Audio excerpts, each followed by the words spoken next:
Allez, Sud Radio, c'est bon à savoir. Aujourd'hui, nous célébrons le 20e anniversaire de la loi handicap. À l'époque, en 2005, elle était présentée comme la grande loi française sur le handicap. Mais 20 ans plus tard, quel est le bilan de cette loi? Pour faire le point, je reçois quelqu'un qu'on connaît bien à Sud Radio. Bonjour Anthony Martin-Smith.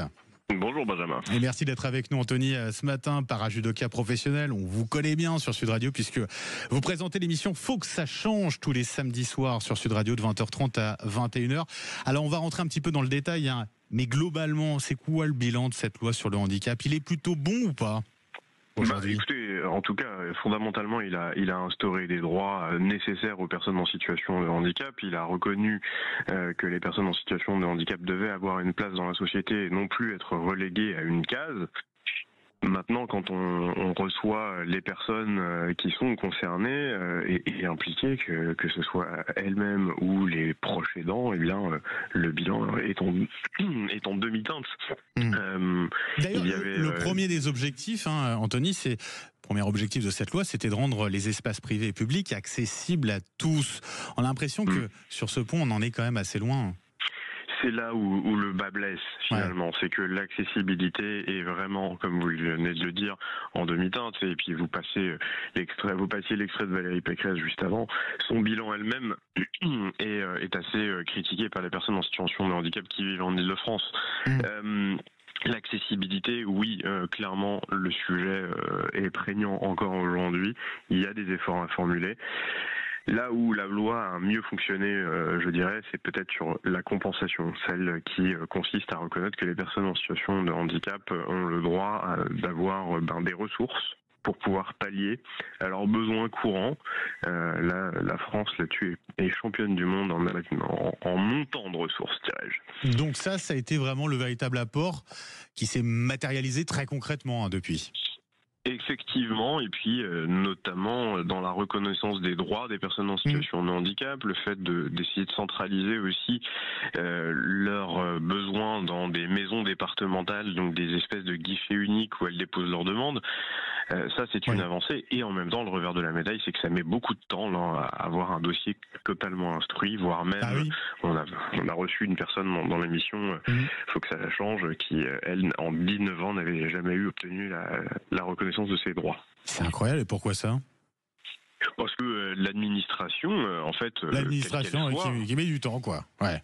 Effectivement, et donc il y a du bon, et puis comme à chaque fois il y a du bon, il y a aussi le revers de la médaille, hein, comme l'intelligence artificielle, qui, notons-le, apporte beaucoup d'autonomie aux personnes en situation de handicap.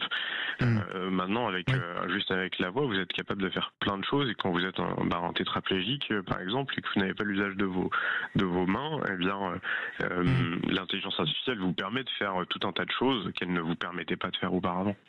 Sur cette loi du 11 novembre 2005 sur le handicap, il y avait deux autres volets, l'emploi, l'éducation. L'emploi, c'est dans cette loi qu'on a eu ce quota de 6% des travailleurs handicapés obligatoire dans les entreprises de plus de 20 salariés. Là, le bilan, il est pas bon, quoi. On n'a pas encore atteint très clairement ce seuil.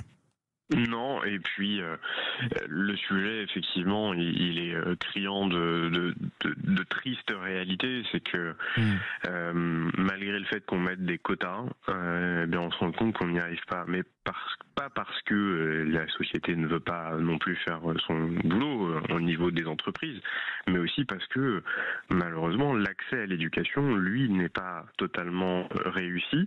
Et cet accès à l'éducation, c'est forcément l'accès à la formation, donc accès à la compétence. Et c'est bien beau de dire dans une entreprise, vous mettez 6% de personnes, mais 6% de personnes compétentes, ou juste 6% de personnes qu'on doit intégrer. Ouais. À la radio, par exemple, si on recrutait 6% de personnes en situation de handicap, mais qu'elles n'avaient pas les compétences pour les métiers qu'on leur demande de faire, elles seraient bonnes à rien. Et ça, c'est la triste réalité du quota. Anthony, on a 2 députés qui ont déposé une proposition de loi transpartisane sur le handicap. Oui, les Républicains. Voilà, Républicains et socialistes, je crois, si je dis pas de bêtises. Oui, c'est ça, socialistes. Notamment pour faire en sorte qu'aucun allocataire de l'AAH se retrouve sous le seuil de pauvreté. Il faut aujourd'hui, 20 ans après, une nouvelle loi sur le handicap, Anthony? Alors moi, si je vous donne mon avis, c'est non. Parce que quand vous avez une loi qui est là, qui est là depuis 20 ans, a priori, priori, elle a tout le contour de son périmètre d'intervention. Donc, il faut juste une mise en application. Maintenant, si vous écoutez les autres, ils vous disent, bah non, en fait, une nouvelle loi permettrait de remettre le débat au milieu de l'attention publique, médiatique et à l'Assemblée nationale. Moi, je dis attention à cela parce que forcément, les mentalités ont évolué, les gens aussi, et puis les expertises de chacune et chacun pourraient venir amener un débat différent et des droits pourraient tomber. Anthony Martin-Smith, merci d'avoir été avec nous ce matin sur Sud Radio. Anthony, para-judoka professionnel. On vous retrouve samedi prochain, samedi soir. Faut que ça change, votre émission sur Sud Radio à partir de 20h30. Belle journée à vous, Anthony.